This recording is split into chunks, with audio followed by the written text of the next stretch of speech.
네, 첫 번째 이슈 김광삼 변호사님 나오셨습니다. 어서 오세요. 네, 안녕하세요. 지금 황 총리 담화를 들어보면 이제 사후 적발보다는 사전 예방에 주력한다 이런 내용이 주된 내용이었던 것 같은데요. 어떻게 보셨습니까? 일단 그 제목서부터 우리가 눈여겨봐야 할 필요가 있는 것 같아요. 네. 그래서 부패 방지란 자가 들어갔죠. 척결 대신. 네, 그렇죠. 네. 그리고 4대 백신이라고 그랬어요. 이 백신 자체는 예방적인 차원에서 하는 거잖아요. 그래서 이번은 어떤 사정 드라이브 자체가 그전에 어떤 재계나 정계에 대한 어떤 그 비리 수사에 사후적인 그 초점이 맞춰졌다고 한다면 이번 사정 드라이브는 사전적인 그런 어떤 인프라를 구축하고 그걸 막겠다는 특히 부패 방지에 중점을 둔 그러한 생각으로 추진하고 있지 않나 그런 생각이 듭니다. 예. 사실 그전에 이 부패 척결이라는 거는 모든 정권에서 이제 시행이 되어 왔었는데 사실 그동안은 정치인, 경제인의 어떤 비리 부분에 좀 초점을 맞추지 않았었습니까? 그렇죠. 예, 예.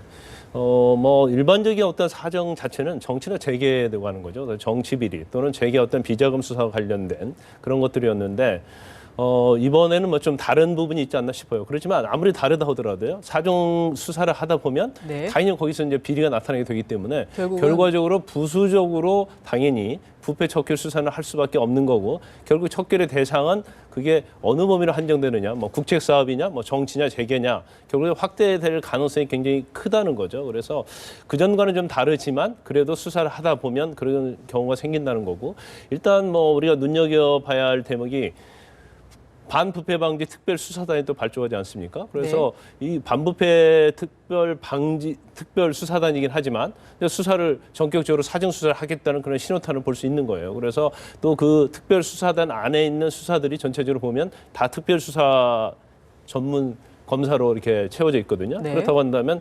결과적으로 궁극적으로 보면 결국 부패 방지뿐만 아니라 사후에 부패를 적발하는 그런 수사로 갈 가능성이 크다 그렇게 볼 수 있습니다. 일단 서울고검의 반부패 특별수사단이 이제 설치가 되고 오늘 이제 황 총리 이제 담화까지 나왔는데요. 네, 그렇죠. 그 지난 5일에 박 대통령이 올해 첫 국무회의에서 부패 척결에 대한 강한 의지를 드러냈어요. 그 네. 발언을 먼저 한번 좀 같이 들어볼까요? 네. 그러니까 몸에 큰 병이 있는데 이 적폐가 잔뜩 쌓여 있는데 그냥 뭐 이렇게 돈을 쏟아붓는다고 해서 그게 피와 살로 가겠습니까? 경제 활성화를 위해서는 이런 경제 활성화 정책도 중요하지만 그걸 계속 갉아먹고 있는 적폐나 부패나 이런 것을 척결해야 된다.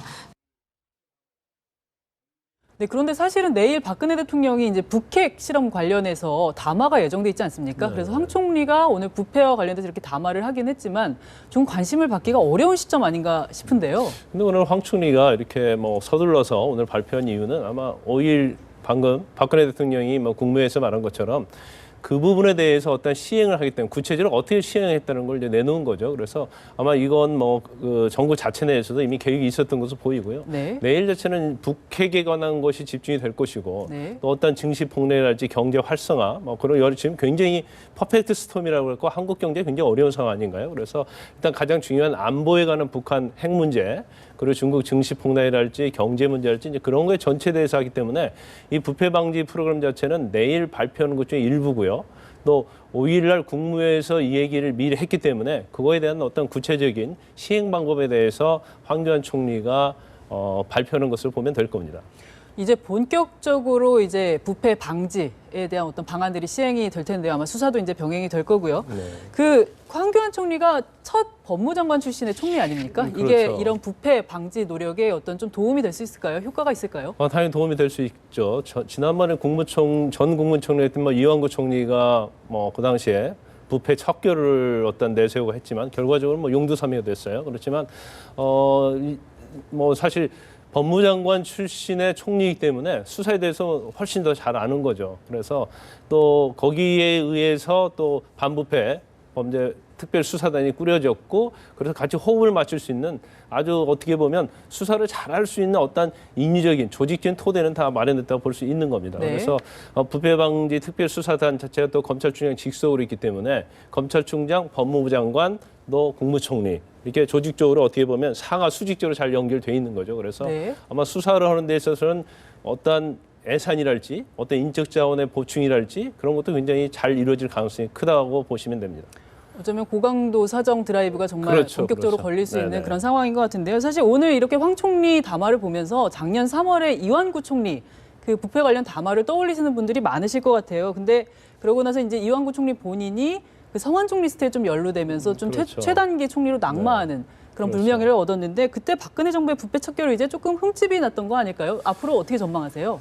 일단 뭐 그 역대 정부 자체도 항상 3, 4년 차, 집권 3, 4년 차는 항상 사정 드라이브를 걸었습니다. 그 네. 이유가 여러 가지 있지만 가장 큰 이유는 어떤 레임더, 권력 누수 방지에 목적을 두고 있는 거죠. 근데 이번 정권의 이제 4년 차에서 사정 드라이브를 거는 건데 4.13 총선이 눈앞에 있지 않습니까? 네. 그러면 총선이 있으면 굉장히 공무원들의 공직기강이 굉장히 해이어지게 돼요. 네. 그래서 이제 사정 수사, 사정 드라이브 할 때는 굉장히 위험성이 있는 거예요. 왜 위험성이 있냐면 우리가 보통 수사는 생물이라고 얘기를 합니다. 네. 그래서 처음에는 표적이 있고 어느 대상을 상대로 수사를 하지만 그 수사를 하다 보면 돈이 걸려 있고 돈의 어떤 추적을 하다 보면 어디까지 오히려 갈지 모르는 그렇죠. 거죠. 그게 역풍이 오는 경우가 있어요. 그래서 네. 오히려 사정을 하고자 하는 사람에게 이게 불만이 돌아오는 경우가 있거든요. 그래서 그게 가장 전형적인 그 경우가 지난번 이완구 총리의 어떤 부패 척결 그거였거든요. 그래서 네.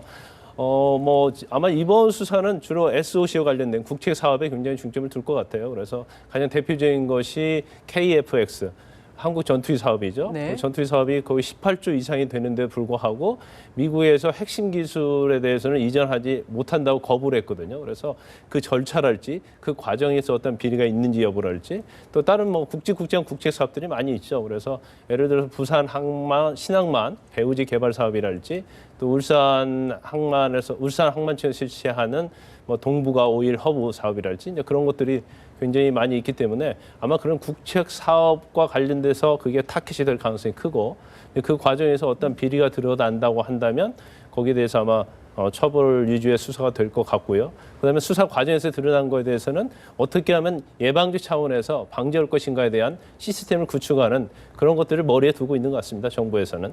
네, 오늘 황 총리 담화를 좀 계기로 이 부패가 방지되고 이후에 사후에도 잘 적발될 수 있는 그런 시스템이 좀 마련이 돼야겠네요. 네네. 알겠습니다. 오늘 말씀 잘 들었습니다. 감사합니다. 감사합니다.